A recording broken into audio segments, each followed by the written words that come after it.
Arras, Cambrai, Orchy et Roubaix, le Tour de France va parcourir 150 km dans la région. Et pour en parler, eh bien, nous sommes avec vous, François Doulcier.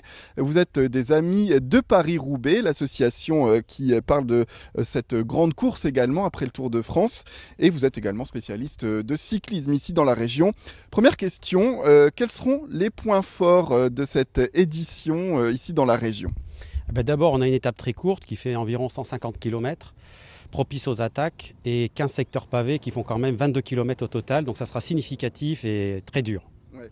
C'est un grand moment pour la région également après le Paris-Roubaix de voir autant d'étapes arriver dans le Tour de France. Oui, parce que les pavés font partie des difficultés du Tour de France. On les avait un peu abandonnés dans les années 90-2000. Ils reviennent maintenant de manière régulière, comme ils l'étaient auparavant, jusque dans les années 70.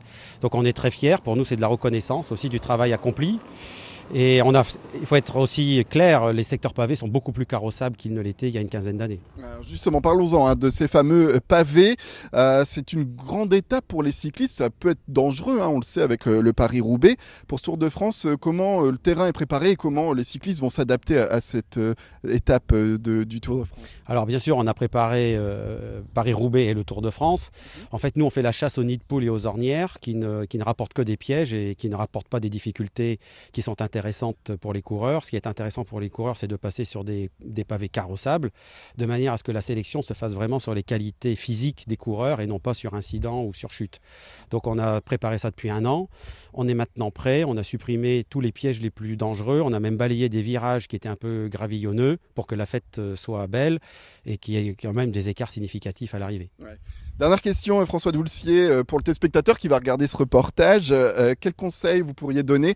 Quels sont les beaux points de vue pour apprécier au mieux la course parmi ces 150 km d'étape? Alors c'est clair que la course va certainement se décanter après Orchy, donc c'est surtout entre Orchy et Roubaix qu'il faudrait se positionner. Donc il y a le très beau secteur de Bercé et de Mont-Saint-Pével, où là à mon avis il va se passer des choses, et puis bien sûr tous les secteurs de la plaine de Bouvines entre Sizouin et Canfin